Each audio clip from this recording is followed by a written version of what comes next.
Welcome to henna fin free mehndi course. So first நாம் டே 1ல் எப்படி ஒரு பேசிக்ஸ் டிசைன்ஸை வந்து ப்ராப்பராக லேர்ன் பண்ணிக்கலாம் அப்படிங்கிறத பார்க்கலாம். ஓகேவா? ஸோ ஃபர்ஸ்ட் லைன்ஸ் வந்து எப்படி போடுறது, எப்படி போட்டால் கரெக்டு, எப்படி போட்டால் தப்பு அப்படின்றத நீங்கள் ஃபஸ்ட்டு தெரிஞ்சுக்கணும். ஸோ லைன்ஸ்லேருந்து ஆரம்பிக்கலாம். ஓகேவா? நம்ம நார்மலாக இப்போ லைன் போடுறோம் அப்படின்னா நீங்கள் இப்படி பேப்பரை ஒட்டியோ இல்லை கையை ஒட்டியோ போடக்கூடாது. இந்த மாதிரி போட்டிங்கன்னா உங்களுக்கு ப்ராப்பராக அந்த டிசைன் வந்து கிடைக்காது. இந்த மாதிரி போடுறது சுத்த வேஸ்ட் ஆயிரும். அட்லாஸ்ட் நீங்கள் எவ்வளோ எஃபோர்ட் போட்டும் அது உங்களுக்கு ஒரு ப்ராப்பரான டிசைனாகவே வராது. ஸோ அதுக்கு நம்ம லைனை ப்ராப்பராக போடணும். ஸோ அந்த லைனை ப்ராப்பராக போடுறது வந்து நீங்கள் கோனை பிடிக்கிறதுலையும் உங்களுடைய ப்ரெஷரும் சேர்ந்து இருக்குது. அதாவது உங்களுடைய மூச்சில் நீங்கள் கொடுக்குற அந்த கான்சன்ட்ரேஷனும் உங்கள் கோனில் நீங்கள் கொடுக்குற அந்த ப்ரெஷரும் சேர்த்து தான் உங்களை லைனை வந்து கரெக்டாக கொண்டு வர வைக்கும். இப்போ நீங்கள் ஒரு லைன் போட போகிறீங்க அப்படின்னா உங்களுடைய மூச்சுன்றது ஸ்மூத்தாக வெளியில் விடணும். இன்ஹேல் பண்ணுறீங்கன்னா ஸ்மூத்தாக இன்ஹேல் பண்ணணும், எக்ஸேல் பண்ணுறீங்கன்னா ஸ்மூத்தாக எக்ஸேல் பண்ணணும். அண்ட் கோனை வந்து பிடிச்சி லைட்டாக இப்படி ப்ரெஸ் பண்ணி லைட்டாக அப்படி தூக்கி போடணும். இப்போ நான் போட்டு காட்டுறேன் பாருங்கள்.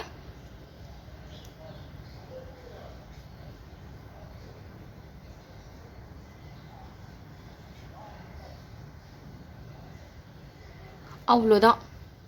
பார்த்தீங்களா? அப்படியே கோனை இந்த இடத்துல டச் பண்ணி தூக்கி ப்ரெஷரை கரெக்டாக வச்சு போடணும்.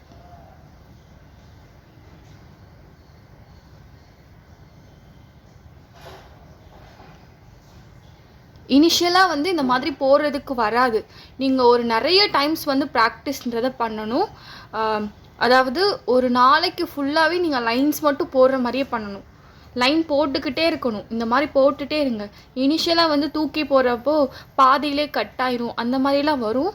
பட் இருந்தாலும் நீங்கள் தான் பார்த்து பொறுமையாக ஹேண்டில் பண்ணணும். மெஹந்தி பிடிக்கிறதும் பொறுமையாக இருக்கணும், லேர்ன் பண்ணுறதும் பொறுமையாக இருக்கணும்.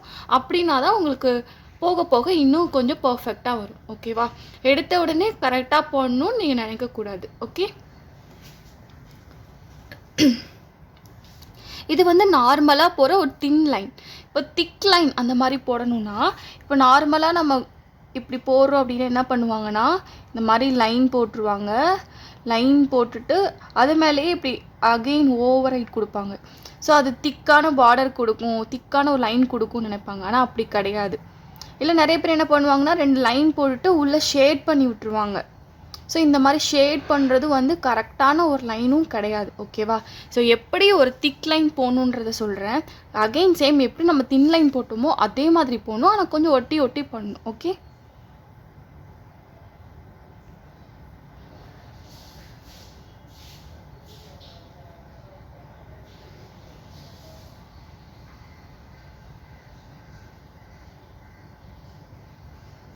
உள்ளே நம்ம ஷேட் பண்ணக்கூடாது, ப்ரெஸ் பண்ணணும். கோனை வந்து ப்ரெஸ் பண்ணி இந்த இடத்துல அப்படியே ஸ்மூத்தாக இழுத்துட்டு வரணும். ஓகேவா? கோனை வந்து ப்ரெஸ் பண்ணணும், ஷேட் பண்ணக்கூடாது. ஓகே? ஸோ இந்த மாதிரி போகிறனால நம்ம நார்மலாக போட்டு முடித்ததுக்கப்புறமும் நல்லாயிருக்கும். அண்ட் போட்டு முடிச்சுட்டு ஒரு 2 டேஸ் 1 டேஸ்க்கு அப்புறம் நம்ம கையை பார்க்குறனாலும் திட்டாக இல்லாமல் கரெக்டாக அழகாக இருக்கும். அந்த பார்டரோடைய திக்னஸ்ன்றது ஒரு பார்டர் மாதிரியே நம்மளுக்கு காட்டும். ஓகேவா? அதாவது திக் லைன் மாதிரி காட்டும். ஓகே? அண்ட் அடுத்து கர்வ் லைன். இப்போ கர்வ் லைன்லாம் போடுறாங்க அப்படின்னா நம்ம எந்த ஒரு டிசைன் போட்டாலும் ஃபஸ்ட்டு இனிஷியலாக ஸ்லோவாக தான் போடணும். இப்படி போட்டுட்டு இப்படின்னு போடுவாங்க, ஒட்டி போடுவாங்க. ஒட்டி போடுறது கரெக்டு தான். பட் இருந்தாலும் செகண்ட் போடுறப்போ உங்களுக்கு வந்து அந்த கரெக்டான இதில் வராது. ஸோ நம்ம போடுறோம் அப்படின்னா கரெக்டாக இந்த லைனை எப்படி போட்டோமோ அதே மாதிரி கர்வ் லைனுக்கும் உங்கள் கான்சன்ட்ரேஷன்றது இருக்கணும். இப்போ பாருங்கள், பொறுமையாக போடணும்.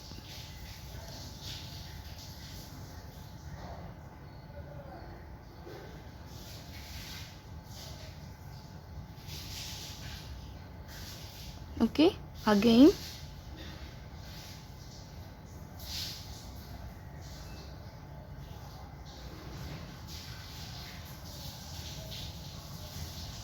ஓகேவா?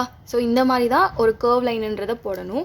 இப்போ ஹம்ஸ் அதுக்கு முன்னாடி டாட்ஸ் எப்படி வைக்கிறது, அந்த ஜிக்ஸாக் எப்படி போடுறது அதையும் நான் சொல்கிறேன். ஜிக்ஸாக் மாதிரி போடுறீங்கன்னா ஃபாஸ்ட்டாக போட்டுறக்கூடாது. ஸோ பொறுமையாக இதுவும் போடணும். ஓகேவா?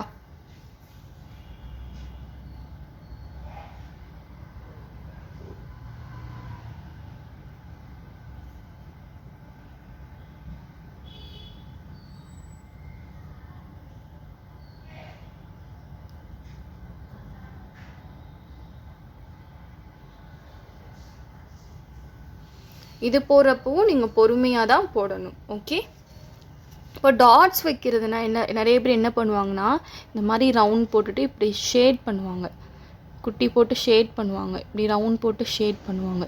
ஸோ இந்த மாதிரிலாம் நம்ம பண்ணக்கூடாது. ஓகே, ஒரு டாட் வைக்கிறீங்க அப்படின்னா நீங்கள் கோனை லாங் ப்ரெஸ் பண்ணணும். இந்த மாதிரி வச்சுட்டு ஒரு லாங் ப்ரெஸ், இப்படி வச்சுட்டு ஒரு ப்ரெஸ், இந்த மாதிரி ப்ரெஸ் தான் பண்ணணுமே தவிர நம்ம ஷேட் பண்ணக்கூடாது. அப்போ தான் நம்ம கையில் அழகாக வரும். அது காஞ்சி நம்ம எடுத்ததுக்கப்புறம் அழகாக வரணும்னா இந்த மாதிரி தான் பண்ணணும். ஓகே,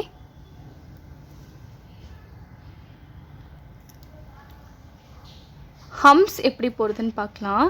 ஹம்ஸ் நீங்கள் போடுறீங்க அப்படின்னா எல்லோரும் எப்படி போடுவாங்கன்னா, இனிஷியலாக ஒரு பிகினர் போடுறீங்கன்னா ஸோ இந்த மாதிரி பெருசாக போடுவாங்க. இந்த மாதிரி ஒரு ஆர்டராக இல்லாமல் இப்படி போடுவாங்க. ஸோ இந்த மாதிரி போடுறது வந்து ஒரு பர்ஃபெக்டான லுக் கிடைக்காது. ஹம்ஸ் எப்படி போடணும்னா, நார்மலாக சிம்பிளாக ஒரு லைன் இழுத்து விட்டுட்டு, ஓகே, பிகினராக இருக்கீங்கன்னா இப்படி இங்கே குட்டி குட்டியாக ஒரு இது வச்சுக்கோங்க. சரிங்களா? இந்த மாதிரி வச்சுட்டு ஸ்லோவாக போடணும்.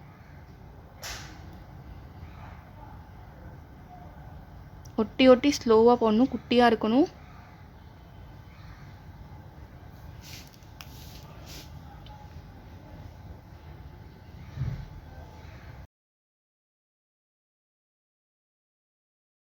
எல்லாமே ஒரு ஈவனான ஒரு லைனில் கரெக்டாக ஈவனான சைஸில் இருக்கணும்.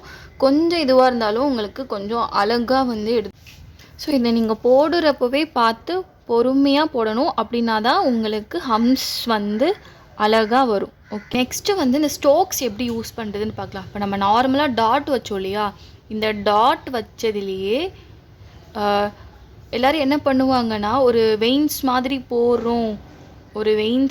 போடுறோம் அப்படின்னா இந்த இடத்துல வந்து இப்படி வரைஞ்சி இப்படி ஷேட் பண்ணுவாங்க. கரெக்டாக இப்படி ஷேட் பண்ணுவாங்க. ஸோ இந்த மாதிரி ஷேட் பண்ணுறப்போ உங்களுக்கு கரெக்டாக வராது. இது வந்து ஒரு ப்ராப்பரான வேலை வந்து நம்ம ஒரு வெயின்ஸ் வரைகிறோம் அப்படின்றது கிடையாது. ஸோ இந்த மாதிரி போகிறது வந்து ஒரு ப்ராப்பரான வே கிடையாது. ஸோ இது கையில் வந்து போட்டு முடிச்சதுக்கப்புறம் அகெயின் ஒரு டிசைன் வந்து ப்ராப்பராக எடுத்து கொடுக்காது. ஸோ அதுக்கு நம்ம இந்த மாதிரி வெயின்ஸ் போட்டுட்டு இதில் வந்து நம்ம ஸ்டோக்ஸ் மாதிரி ஆட் பண்ணலாம். இந்த ஸ்டோக்ஸ் எப்படி போடுறதுனா, இப்படி ஒரு லைன் எடுத்துக்கோங்க. இந்த டாட்டுக்கு வச்சிங்க இல்லையா, அந்த லாங் ப்ரெஸ் பண்ணி இப்படி இழுத்து விடுங்க. ஓகே, அகெயின் பாருங்கள், ஒரு லைன் மாதிரி போட்டுட்டு லாங் ப்ரெஸ் பண்ணி இப்படி இழுத்து விடணும். ஓகே, ஸோ இப்போ இங்கே அதுதான் பண்ண போகிறோம். லைன் போட்டுட்டு லாங் ப்ரெஸ் பண்ணி இழுத்து விடணும்.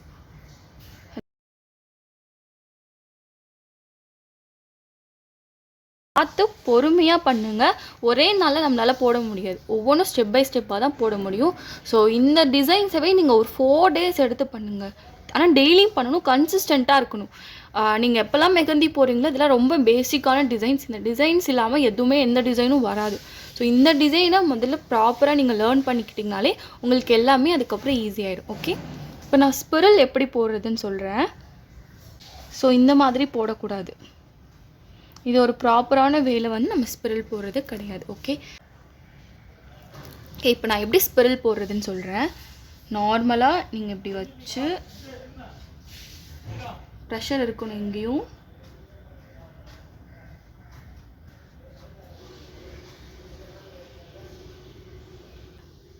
அழகா இப்படி சுற்றி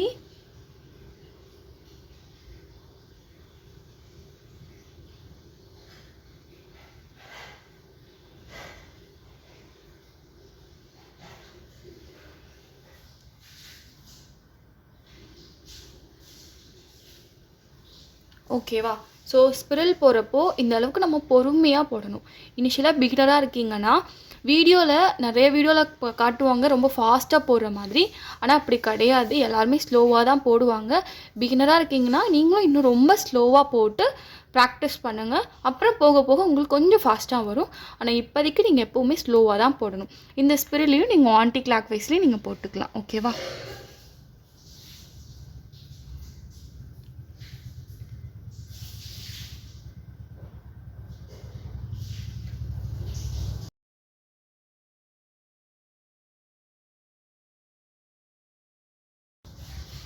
ஓகே, ஆன்டி கிளாக் வைஸ்லையும் போட்டுக்கலாம். இதுக்கு மேலே நம்ம ஹம்ஸும் யூஸ் பண்ணிக்கலாம். லைக் ஹம்ஸ் எப்படின்னா, இங்கே மேலே நான் சொன்னேன் இல்லையா ஹம்ஸ், இந்த ஹம்ஸை நம்ம இங்கே யூஸ் பண்ணிக்கலாம். அதுக்கு இப்படி சுற்றி லைன் போட்டுக்கணும் லைட்டாக. ஓகே, அகைன் இந்த ஹம்ஸு இப்படி மெல்லமாக போட்டு இப்படி யூஸ் பண்ணிக்கலாம். ஓகே, என்னுடைய கை நான் எப்படி போடுறேன்றதை பாருங்கள்.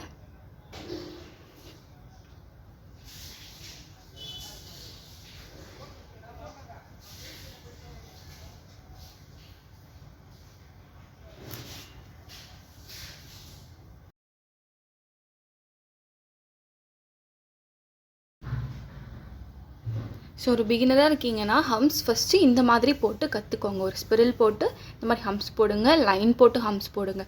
நான் முன்னாடியே சொன்ன மாதிரி இந்த மாதிரி டிசைன்ஸை நீங்கள் ஒரு 4 டேஸ் வந்து தொடர்ந்து ப்ராக்டிஸ் பண்ணணும்.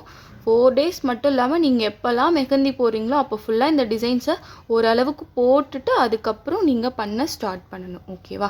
ஸோ இவ்வளோதான் ஒரு பேசிக்ஸான டிசைன்ஸை வந்து கொஞ்ச நேரத்தில் நீங்கள் லேர்ன் பண்ணிக்கிட்டீங்க. இந்த டிசைன்ஸை நீங்கள் ப்ராக்டிஸ் பண்ணுறதுல தான் இருக்குது எந்த அளவுக்கு நீங்கள் இதை மாஸ்டர் ஆகுவீங்க அப்படின்றது.